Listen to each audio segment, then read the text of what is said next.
Hi, everybody. It's Christine Ernst, the fat ass cancer bitch, coming to you from the Cozy Writing Cottage in Sandwich, Massachusetts. It is Saturday, June 17th, the day before Father's Day, and there is, right this very moment, which was delivered fortuitously while Michael was at the dump, a 65-inch television hidden, miraculously hidden, in the guest bedroom closet.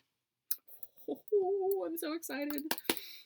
We kind of need a new TV, or maybe we just need to change the batteries in the remote. But Michael's been kind of lusting after a larger TV for quite some time, and he doesn't watch these videos, so keep it a secret. If you see him, don't tell him, "Hey, dude, congratulations on your giant TV."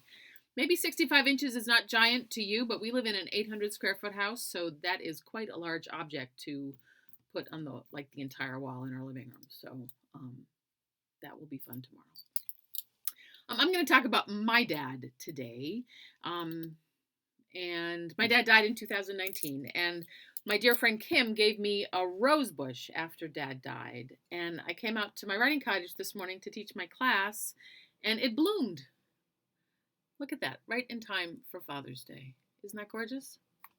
And also, coincidentally, I ordered some new Merrell hiking boots because I have bunions and my feet hurt, and I need these kind of expensive wide shoes, wide toe box shoes. And these shoes arrived. Are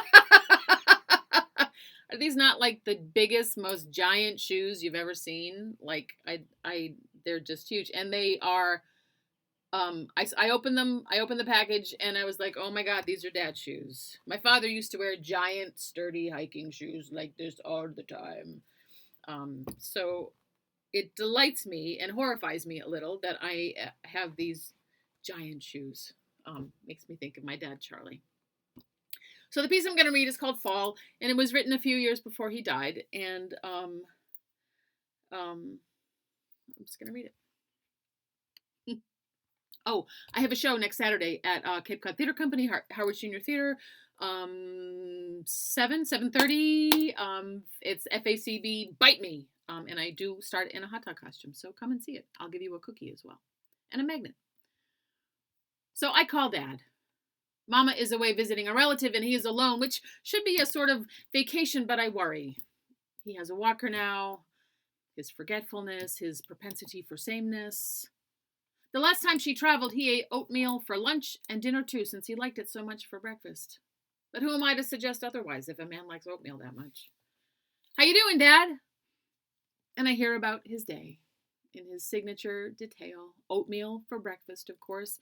Read the paper, took a nap, filled the bird feeders, watched the news, watched a very interesting documentary about hoarders, leftover soup for lunch, read the paper again, dozed in his recliner, watched the news, went out for a cup of coffee with Jim. Do you know that he's 94, Chris? Came home, had an apple and some peanut butter crackers for supper with a big glass of milk. Also, Jim's daughter's dog had 7 puppies. Also, he fell in the driveway. Also, he's thinking about planting some tomatoes. Wait, Dad, you fell? In the driveway, Chris. When? After I got home from coffee with Jim. Do you know that Jim's daughter's dog had 7? I'll be right up there, Dad. I grab my keys and zoom 2 doors down and up the steep hill. Dad is in his recliner reading a Reader's Digest. "Are you okay, Dad?" I ask, a little wild, a little exasperated, frankly. "I'm fine," he smiles, a little puzzled. "You said you fell, Dad." "I clean myself up," he says, and he points to his head. There are bloody tissues in the little trash can. I locate the scrape on his skull 3 inches above his right ear. He has cleaned up what he could see of it, but the back of his head is matted with dried blood.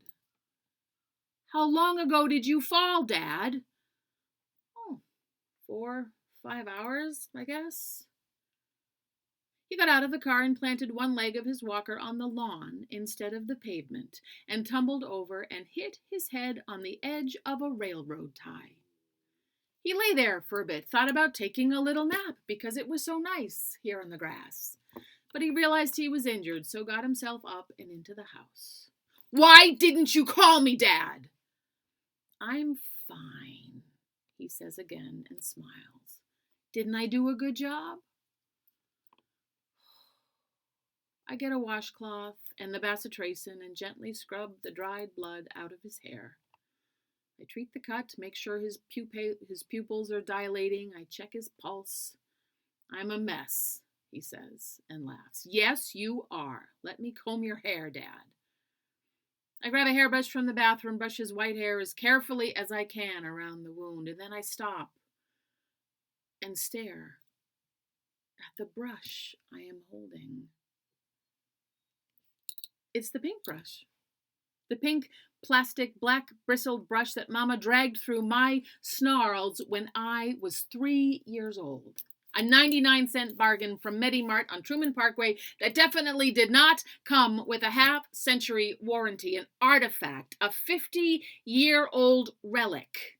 As if I have reached into 1969 and have drawn back the very object, the talisman, the lodestar of my childhood. And I'm sitting on the white shag carpet of my parents' bedroom, brushing a Barbie's hair while Dad, with his crew cut and blue canvas tennies, sits on the bed folding the baby's diapers while watching Marlon Perkins in his pith helmet on Mutual of Omaha's Wild Kingdom on the black and white Sylvania TV that sits on their dresser in the house on Rains Road in Hyde Park. Decades contract and fold back on each other. I am 3, I am 50, Dad is 34, Dad is 81.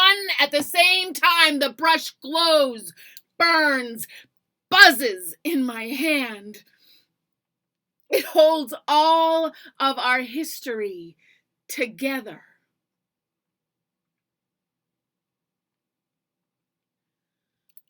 Jim's daughter's dog had 7 puppies, Chris. How about that?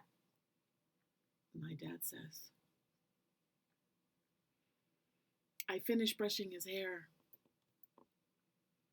kiss the top of his head, plunk down in my mother's recliner. How about that, Dad?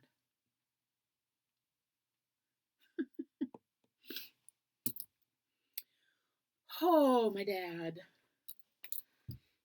My shoes, my dad's shoes. I will think of him whenever I wear them and clomp around in them. Oh my goodness. Enjoy this rainy day. Come and see my show on Saturday. Tickets are $25. Worth it, because I'll make you laugh. And you'll hear about 90 minutes of all these stories that I tell you every Saturday.